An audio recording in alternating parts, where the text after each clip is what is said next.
Good afternoon. Welcome. My name is Hillel Fratkin.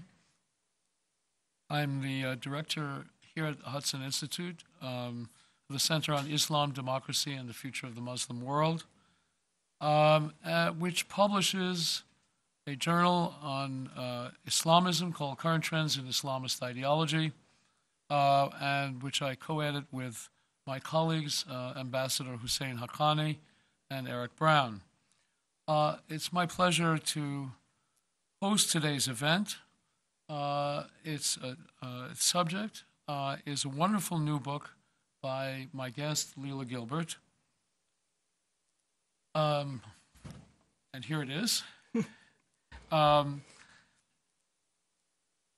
Its title is Saturday People, Sunday People, Israel Through the Eyes of a Christian Sojourner.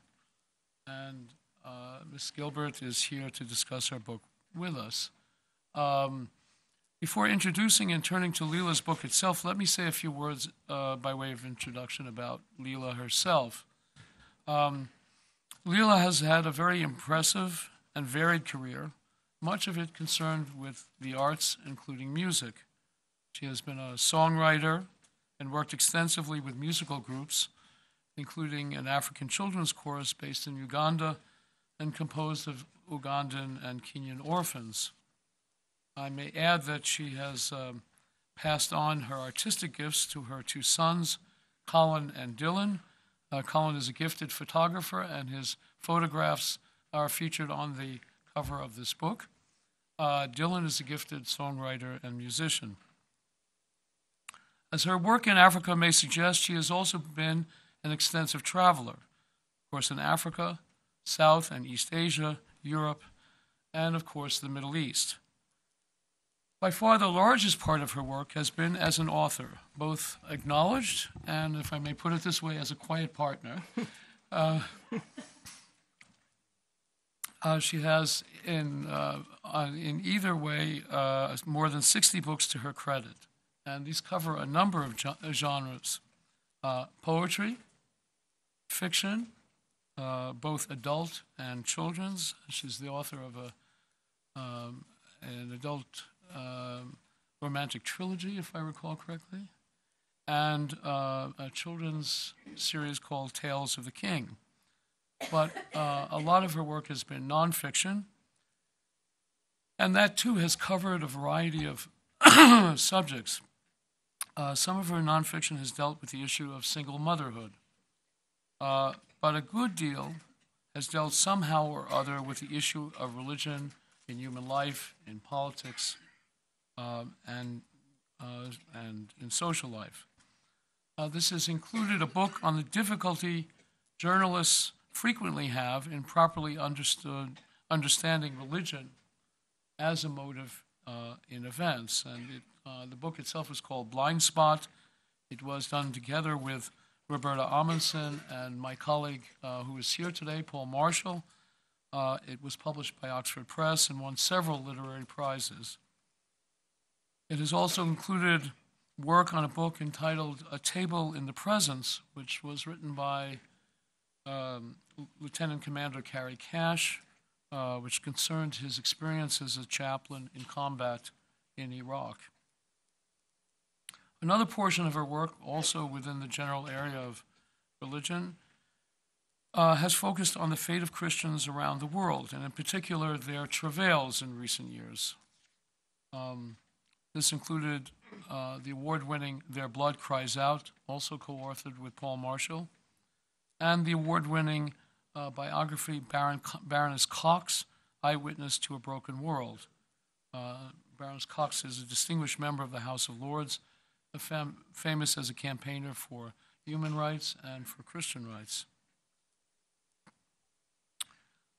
There will also be out fairly soon another book called Persecuted: The Global Assault on Christians, which will be out in early 2013. This brings me to her most recent book, the one we are here to discuss with her. I have many questions to ask her, but before doing so, let me say a few general things about this book. my own, as we say these days, takeaway from it, and then hopefully I will have gotten it right. And then we can get into some specific questions that arise from it.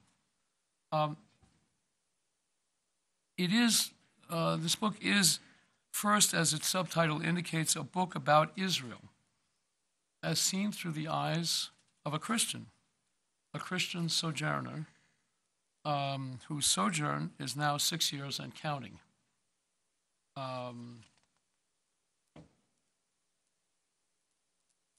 In her introduction, she writes that the best explanation for this length of time has been the connection she has formed with people in Israel. She says further that this connection was unexpected because, as she puts it, when viewed from afar, Israel doesn't seem to be about people at all. What she means by that is conveyed in the following way. To read about Israel, as she says, in international media, is typically to meander through an assortment of abstract discussions, some about politics, some about religion, about Jewish history and Palestinian rights, about armed conflicts, resistance movements and terrorism, debates about grudges, betrayals, and injustices, descriptions of holy sites, and the various meanings of innumerable religious texts. In fact, the endless stream of words too often amounts to little more than cold categorizations, especially of Israelis, labels that, she said, can rob the warm-hearted, smart, savvy, and lively people she came to know of their decency and humanity. All of these things provide little, if any, feel for the actual Israeli way of life, and it is that, above all things, that I hope to portray in these pages. Let me say at the outset that I think that Lela has fulfilled her hope, this hope in particular, to portray Israeli people and their way of life. And that is important since I think she's right about the way the world mostly knows about Israel, that is, through the various issues she enumerated, above all, war and peace. I suppose I should say this is the way people mostly know other countries, mostly from afar, and mostly through what journalists write about them and what they occasionally see on TV. They don't have an intimate sense of what people in life are like there.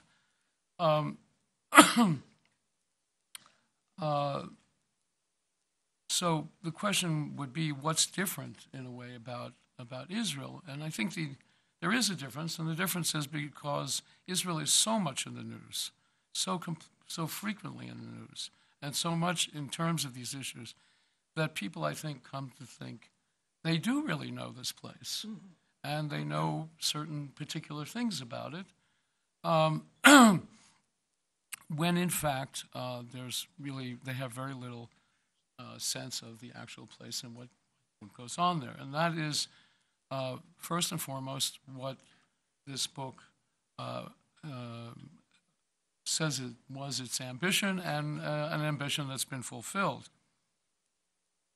Of course, this book is also not, cannot and does not neglect these large issues, the issues that Lela enumerated in the passage that I read, for the reason she states herself.